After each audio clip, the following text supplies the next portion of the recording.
presenta un síncope, llega al hospital, se le toma este electrocardiograma y, bueno, se los voy a dejar un ratito para que lo vean.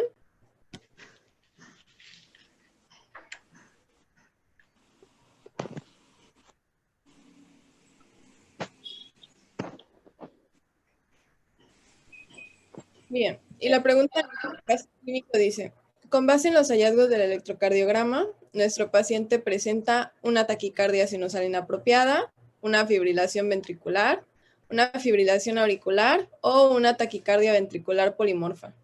Le voy a regresar al electro y quien guste participar con lo que piense que tiene el paciente. Una taquicardia ventricular. Ok, bueno, no vi quién habló, doctor. ¿Me puede decir por qué una taquicardia ventricular? Por la morfología del QRS que está muy anormal y no presenta ningún otro tipo de, de las otras, de un eje normal, de ondas normales. Ok, no les voy a dar la respuesta todavía. Ahorita al final ustedes me van a decir si su compañero estaba o no en lo correcto. ¿Alguien más que quiera participar? ¿Mientras sale? No voy a quitar el este. Está buscando electros la doctora. Es una tal Gabriela López.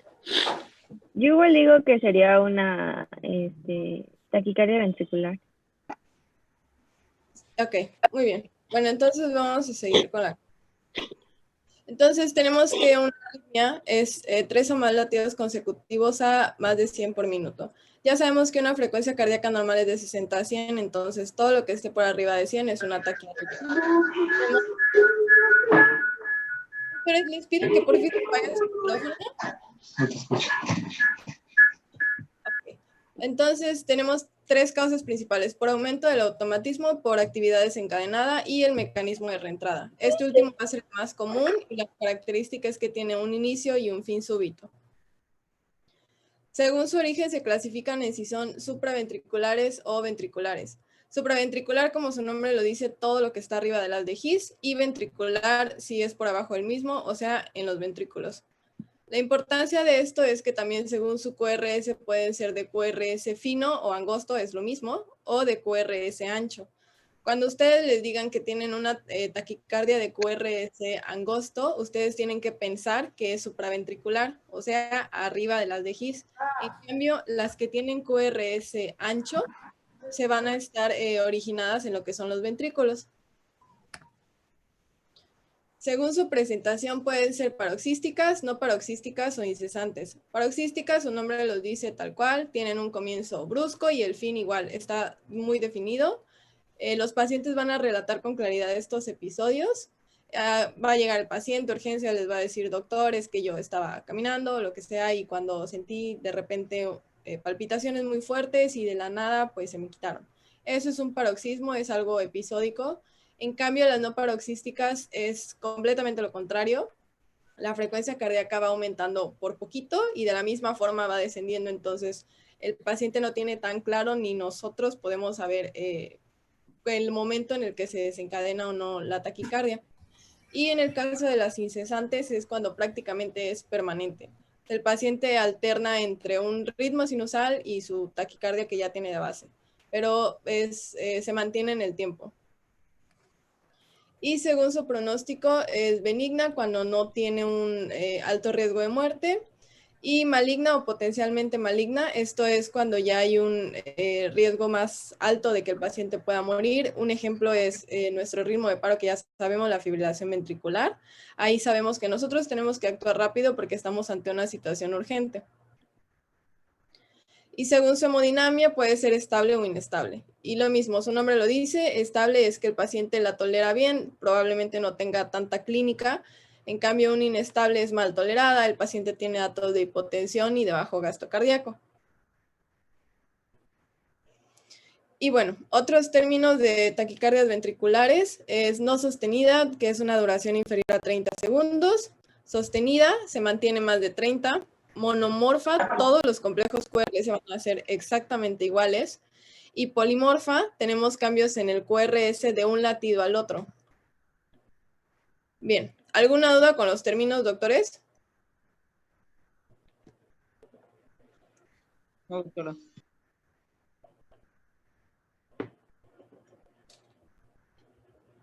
Chicos. No, doctora. No, ninguna. Doctora. Bueno, ahorita quizás ustedes no estén yendo a clínicas por lo de la contingencia, pero pues ya viene el internado o incluso si llegan ustedes a hacer prácticas en su siguiente semestre. Si ustedes están en medicina interna y están pasando visita, llega el doctor y les dice que el paciente de tal cama tiene una taquicardia ventricular sostenida, monomorfa, recurrente, inestable. Entonces, si les dice todo eso, muy probablemente ustedes de principio se espanten.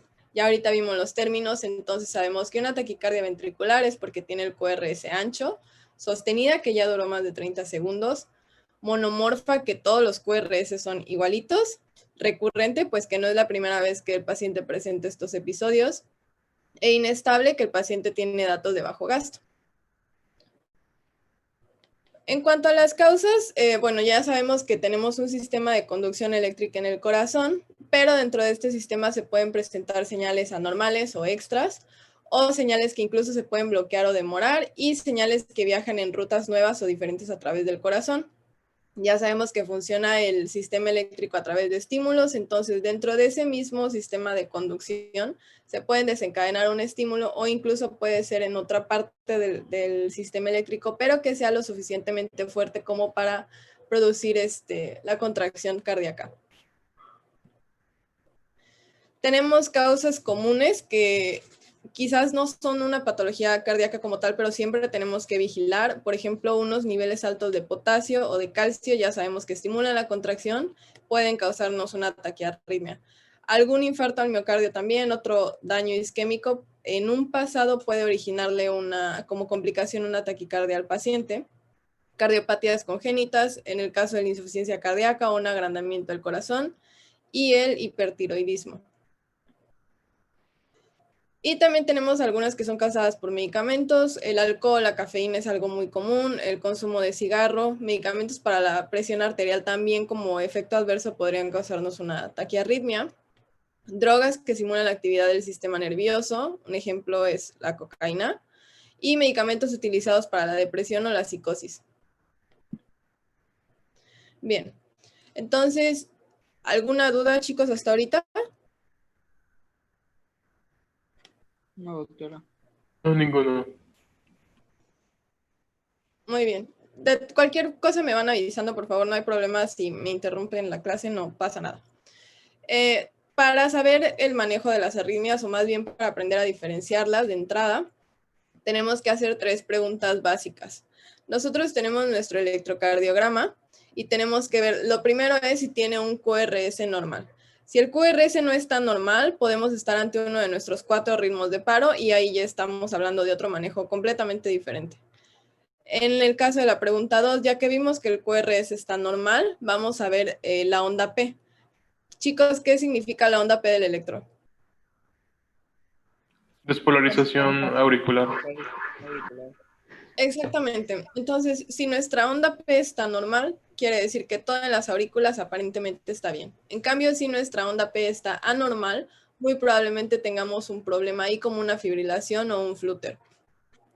Pasamos a la siguiente pregunta. Vemos la relación entre la onda P y el complejo QRS. Ustedes ya saben que el ritmo sinusal se caracteriza porque siempre vamos a tener una onda P antes de cada QRS.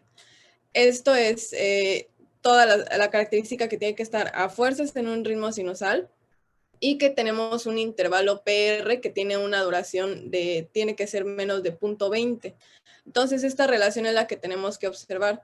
En caso de que esté anormal, podemos estar ante un bloqueo, ritmos de unión, y con estas 3 preguntas las hacemos en triage, en el área de primer contacto, urgencias, como quieran decirle.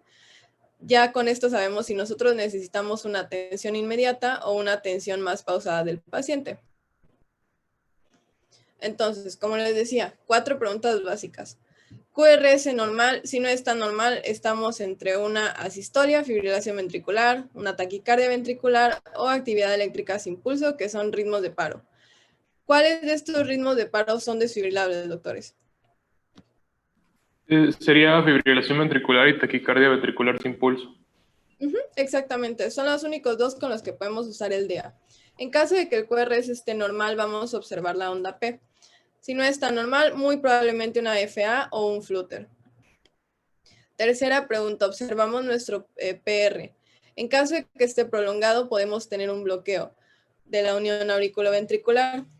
Ya después de esto, que hemos descartado bloqueos, problemas auriculares y ritmos de paro, lo último es que veamos cómo está la frecuencia cardíaca. Ustedes igual ya saben que hay varios métodos para ver la frecuencia cardíaca en el electro, y de esto nos vamos a fijar en si el paciente tiene una bradicardia o una taquicardia. Y la taquicardia la vamos a clasificar en ventricular o supraventricular. Y como les decía, la clasificación que más utilizamos, bueno, el algoritmo de lo que es la AJA clasifica las taquicardias en estables e inestables. En este caso, según la localización, pues es QRS estrecho o QRS ancho. Ya les había comentado, estrecho es todo lo que se origine arriba de las DGIs, principalmente es en las aurículas. Y un complejo QRS ancho, todo lo que esté en ventrículos. Bien, ¿ninguna duda hasta ahorita, chicos? No. ¿No? Ok. Entonces vamos a empezar a ver cada una de las arritmias. Tenemos lo que es el flutter auricular. Como su nombre lo dice, es un problema originado en las aurículas, es una taquicardia supraventricular, bueno, un tipo de taquicardia supraventricular más bien. El QRS debe estar normal, angosto, no tenemos onda P, y este es un electro muy característico porque tiene una forma de dientes de sierra, las ondas P, o cercado de púas, igual en algunos libros los van a ver como aleta de tiburón, me parece. Tiene una frecuencia de 220 a 350 latidos por minuto, o sea, bastante elevada. Se puede asociar a pericarditis o insuficiencia cardíaca.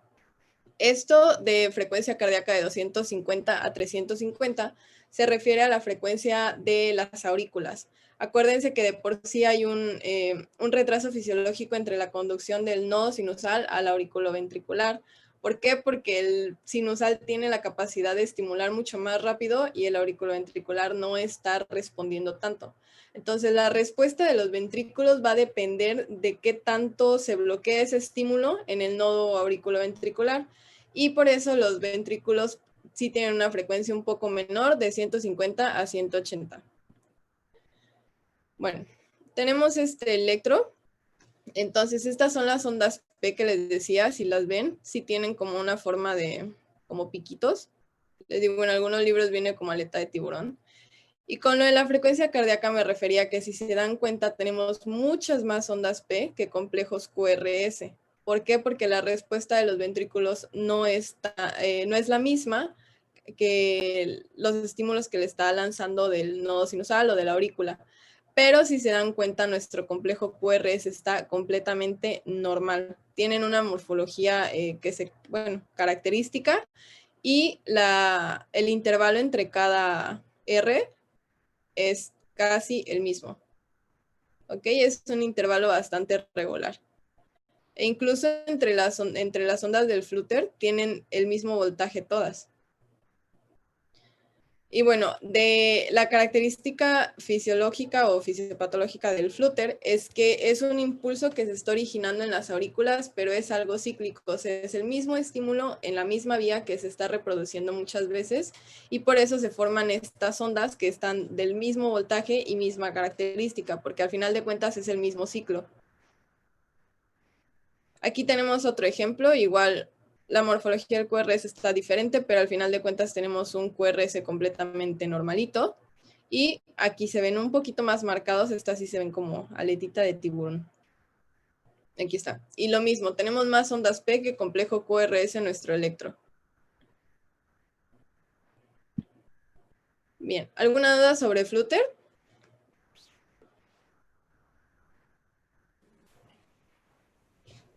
Ok. Entonces continuamos. Tenemos ahora lo que es la fibrilación auricular. Es muy parecida. También el QRS es normal, angosto. No tenemos ondas P, simplemente vamos a ver en el electro ondas irregulares. Pero aquí la frecuencia cardíaca de las aurículas es mucho mayor, es de hasta 400. Y lo mismo, la respuesta que tenga el ventrículo va a ser diferente dependiendo de la capacidad de ese bloqueo que haya. Entonces, por lo mismo, el RR va a ser variable. No podemos medir el PR, ¿por qué? Porque si no tenemos P, pues no hay forma de medirlo. Y una de las causas más frecuentes es la insuficiencia cardíaca congestiva. Aquí tenemos el ejemplo de lo que es una FA. Si se dan cuenta en lo que les había puesto del flúter, todas las ondas P, como les dije, se parecían. En cambio, miren acá. Tenemos una onda P chiquitita, otra pequeñita, otras muy pequeñitas, que con qué trabajo sí se ven. Pero todas estas son irregulares. Aún así, los complejos QRS se mantienen normales. De hecho, casi todos están del mismo voltaje. ¿Por qué? Porque el problema no está en los ventrículos, el problema está en las aurículas. Y la frecuencia cardíaca, también, mismo ejemplo del flúter, tenemos mucho menos complejos QRS que de lo que tenemos ondas P. ¿Y por qué se ve así nuestro electro? ¿Por qué en el flúter se ven todas las ondas P igualitas y en la FA no? Es porque estos impulsos son originados en diferentes vías caóticas. Lo que les decía del flúter es el mismo estímulo que se reproduce muchas veces. En la FA son estímulos que le llegan de diferentes vías aleatorias. Entonces, por eso las ondas P tienen una morfología completamente diferente una de otra.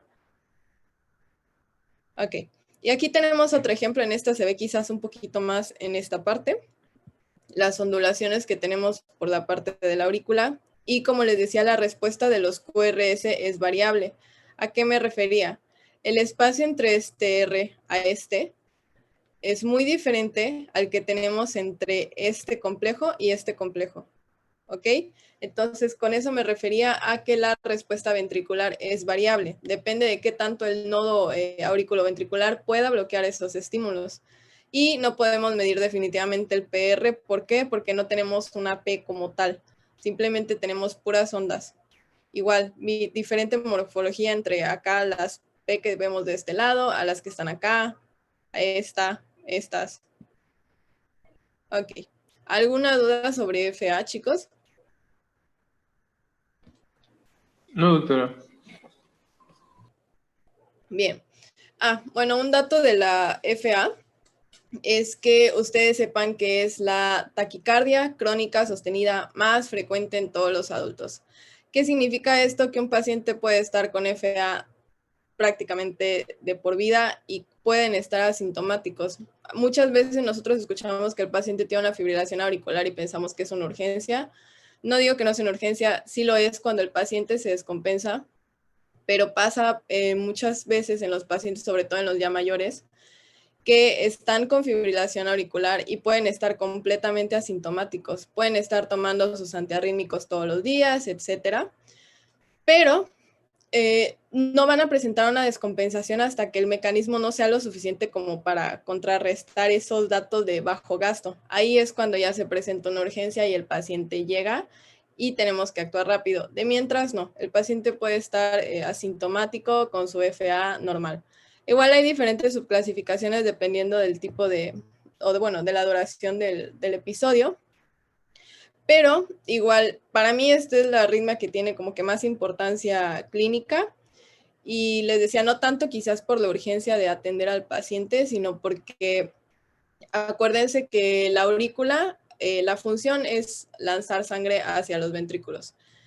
Pero si no tenemos una contracción adecuada de las aurículas, esa sangre, aparte de que no llega al ventrículo y como les dije, se presentan datos de bajo gasto, toda esa sangre al final de cuentas que no se está pasando hacia los ventrículos causan lo que es un fenómeno de éstasis, o sea, se acumulan en la aurícula y ahí se queda.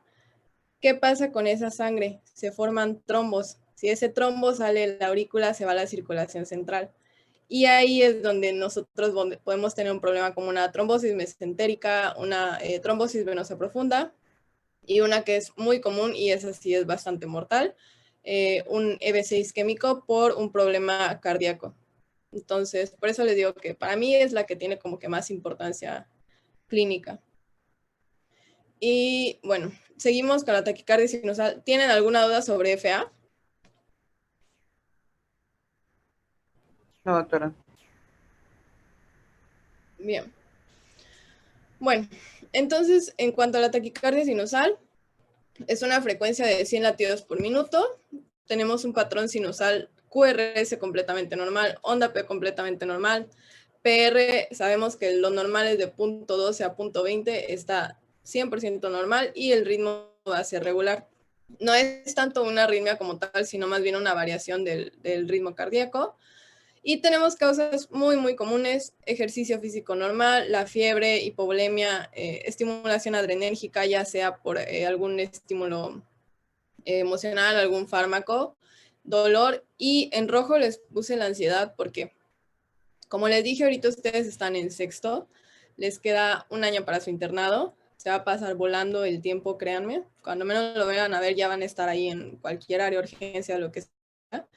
Entonces, para los que les toque urgencias, van a ver que cuando los pacientes tienen un ataque de ansiedad, ataque de pánico, llegan con la misma clínica con la que llega un paciente infartado.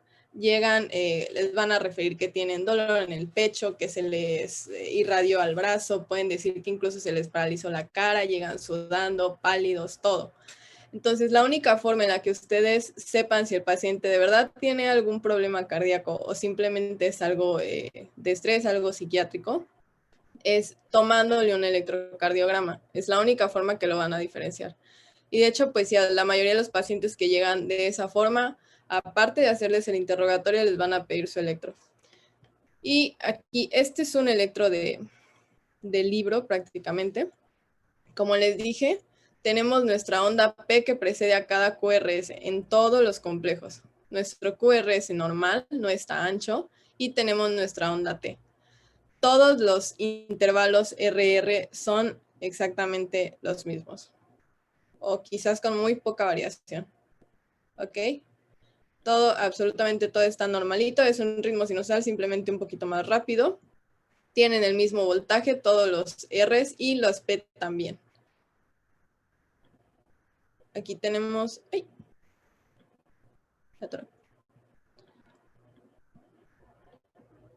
Bueno, tenemos este otro ejemplo. Quizás en este no se vea tan de libro, pero al final de cuentas sigue siendo una taquicardia sinusal. Misma situación, todos los RR están a la misma distancia. Tenemos nuestra onda P, nuestra onda T y nuestro QRS normalito. Simplemente la frecuencia cardíaca está más rápida de lo normal. Bien, ¿dudas hasta ahorita, chicos? No, doctora. No, doctora. Bien, entonces seguimos con lo que es una taquicardia supraventricular. QRS, como ya habíamos dicho, normal, angosto. La onda P va a ser difícil de percibir porque la onda T se interpone entre ellas. No es un caso como en la FA o un flúter en los que no tenemos onda P. Sí está, pero al final de cuentas, digamos, si tenemos una onda de mayor voltaje que se esté presentando en ese momento, es la que vamos a ver manifestada en el electro. Entonces es como si se escondiera, por decirlo así. Aún así, la frecuencia cardíaca no es tan alta como teníamos en los ejemplos de la fibrilación auricular o el flúter. Y en el electro se va a ver algo así. Ahí. Ok. Bueno, tengo 10 minutitos para terminar. Una disculpa. Entonces, como les decía, se ven completamente normales. Tenemos intervalo RR regular, onda T. No alcanzamos a ver las ondas P, pero no es porque no estén, simplemente es porque no tenemos se solapan en el electrocardiograma. Tenemos diferentes morfologías, pero eso es dependiendo de la derivación. El voltaje está completamente normal y los intervalos normalitos. Bien. Ahora, en cuanto a la taquicardia ventricular, ya habíamos dicho, una frecuencia ventricular igual puede no ser tan amplia, pero aún así el ritmo ventricular va a ser regular. Aquí el problema se está originando ya no en las aurículas, sino en los ventrículos. PR va a estar ausente. ¿Por qué? Porque tenemos una disociación entre el nodo sinusal y el AV. Las ondas P rara vez se observan. y el complejo QRS son anchos y extraños. Lo de las ondas P es el mismo ejemplo que la taquicardia supraventricular. No es que no tengamos ondas P, pero al final de cuentas, como el QRS es el que tiene, digamos, mayor voltaje, es el que se va a expresar y por eso se va a ver así. Tenemos dos tipos, monomórfica y polimórfica. Monomórfica, como les había dicho, todos los complejos están exactamente igualitos. Mismo voltaje y misma morfología. Aún así, si ustedes les ponen esto, es un electrocardiograma completamente diferente a lo que estamos acostumbrados a ver normalmente. Y en el caso de la polimórfica es un ritmo bastante caótico. ¿Qué quiero decir con esto? No tiene nada que ver este complejo QRS con este de acá, con este de acá. Voltaje completamente diferente, incluso algunos están más negativos que positivos. Y la distancia, lo mismo. Un intervalo acá muy irregular entre cada complejo QRS. Y no tenemos ondas P tampoco. Bien, y ahora ya lo último, vamos a ver lo que es el algoritmo de las taquicardias con pulso en adulto. Acuérdense que taquicardia ventricular sin pulso es igual a ritmo de paro. Y ahí es un manejo diferente. Ahorita estamos viendo a un paciente que sí tiene pulso. Lo primero, evaluamos la frecuencia cardíaca y vemos el estado clínico del paciente. Normalmente aquí la AJA lo maneja como una frecuencia mayor a 150, aunque les digo, cualquier taquicardia es mayor de 100. Entonces, vemos a nuestro paciente y tratamos de identificar rápido si hay alguna cosa que le pudo haber causado eso, el estado en el que esté el paciente. Lo primero de todo y de siempre, el ABC, vía aérea, ventilación, circulación. Si nosotros vemos a nuestro paciente que tiene hipoxemia, entonces inmediatamente oxígeno. Y lo mismo, si vemos que necesita asistencia respiratoria, directamente nos vamos a eso. ¿Cómo hacemos eso? Conectamos un monitor cardíaco y con eso identificamos ritmo, presión arterial y oximetría. Después de esto nos vamos a hacer las siguientes preguntas. Si el paciente tiene hipotensión, estado mental alterado, signos de shock, molestia torácica o insuficiencia cardíaca aguda, cualquiera de esos 5, estamos ante una situación inestable que tenemos que actuar rápido. Y en este caso lo que hacemos es una cardioversión sincronizada. Se hace con el mismo aparato, con el DEA, pero el desfibrilar a un paciente significa que vamos a ocasionar como como que la actividad del corazón ceda para que después nosotros volvamos a establecer el ritmo sinusal. En el caso de la cardioversión, no. De hecho, el voltaje en joules puede ser incluso menor que en una desfibrilación. Eso va a depender de si es de estrecho regular o irregular, o si el QRS está ancho. Pero lo mismo, conectamos las paletas en el paciente y realizamos cardioversión. También hay una cardioversión farmacológica, pero prácticamente no se utiliza, solo en pacientes estables, y pues si estás haciendo cardioversión es porque de entrada tu paciente no está estable. En caso de que no presente nada de esto, ahí sí estamos ante una situación estable, entonces podemos tardarnos un poquito más con el manejo. Vemos nuestro QRS. Si está ancho, sabemos que el problema está en los ventrículos. ¿Qué hacemos en ese caso? No está indicada la cardioversión, únicamente un acceso intravenoso, tomamos un electro, consideramos la administración de adenosina, que es un antiarrítmico, pero únicamente lo vamos a utilizar si el complejo es estrecho regular, o sea, en todas las taquicardias ventriculares no se utiliza. ¿Por qué? Porque tienen la característica de tener un QRS ancho. Y en el caso de que sí tengan nuestro QRS ancho, entonces ahí ya utilizamos otros antiarrítmicos. Pero básicamente los pasos son los mismos. Colocamos un acceso intravenoso y nuestro electrocardiograma para monitorizar al paciente. En este caso, si no tenemos un QRS ancho, estamos hablando de que el problema está en las aurículas y no iniciamos manejo farmacológico. Lo primero que van a hacer ustedes va a ser maniobras vagales. ¿Alguno de ustedes que quiera decirme una maniobra vagal que conozcan? La simulación del reflejo oculocardíaco. Ok, sí, muy bien, doctor. ¿Alguien más? Masaje carotidio. Exactamente. Sí, hay muchas maniobras. Sus compañeros en la clase pasada me mencionaban reflejo nauseoso, maniobra de Heimlich. Todas son correctas, pero en los pacientes adultos lo que más realizamos es el masaje carotidio. Una cosa, ahorita estamos viendo manejo de adultos, yo sé, pero en todos los pacientes que sean menores de 10 años está contraindicado dar masaje carotídeo. ¿Qué hacemos entonces en los niños? Hacemos maniobra de Valsalva en los niños escolares, y en los lactantes lo que hacemos es ¿cómo se llama? Una estimulación térmica con agua fría. Agarramos compresas en el hospital o que tengan apósitos, lo sumergen en agua fría y tal cual se lo van a colocar al lactante en la cara. Esa es la maniobra de vagales para un lactante. En niños, como les dije, Valsalva, y en adultos sí, precisamente utilizamos el reflejo carotídeo. Después de esto ya administramos lo que son fármacos. Aquí sí está indicada la adenosina y antiarrítmicos para mantener, digamos, la frecuencia cardíaca, como beta bloqueadores. Me parece que el que más se usa es el sotalol, de hecho aquí lo tenemos, y calcioantagonistas, nifedipino, verapamilo, cualquiera de esos. Y obviamente tenemos que consultar al especialista en cualquier situación para ver cuál era la causa de este paciente y si requerirá de alguna otra intervención. Esto es el manejo de urgencias. Lo que más importante acá es que ustedes sepan, siempre que nuestro paciente tenga cualquiera de estos datos, chicos, es completamente inestable y lo que necesita es cardioversión. No se van a detener en un paciente hipotenso a ponerle un electro, a colocarle un acceso para administrarle fármacos. No, directamente a lo que van, a la cardioversión.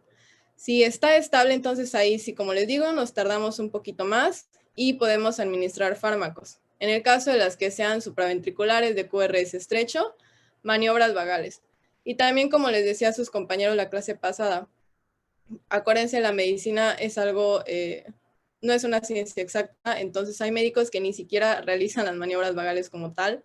No es que no funcionen, sí funcionan, pero digamos que se quieren ir incluso a lo seguro y se van directo a los fármacos. Y ustedes dirán, pero es que mi algoritmo de la AJA dice tal cosa. Sí, están en lo correcto, pero aún así se van directo a los fármacos. Lo ideal es hacer primero maniobras vagales y después adenosina. Y ok, creo que ya casi se me acaba el tiempo. Entonces únicamente vamos a ver ya el término de nuestro caso clínico. Ahora sí, con lo que acabamos de ver, doctores, díganme qué tenía nuestro paciente. Taquicardia ventricular polimórfica. Exactamente. Le regreso tantito al electro. Complejos QRS completamente diferentes. Y bueno, creo que ya se me va a acabar el tiempo. Les agradezco la atención, les agradezco que hayan estado acá, aunque sea medio temprano. Algunos de ustedes medio están dormidos todavía. Fue un gusto darle la clase. Cualquier duda por el tiempo no hay problema. Comenten a la doctora Angie y yo con gusto se los respondo. Y pues espero que les haya servido la clase un poquito. Gracias, doctora. Gracias, doctora. Gracias, doctora. Bueno, y un gusto darles clase, chicos. Cuídense mucho y aprovechen para estudiar. Sí, doctora.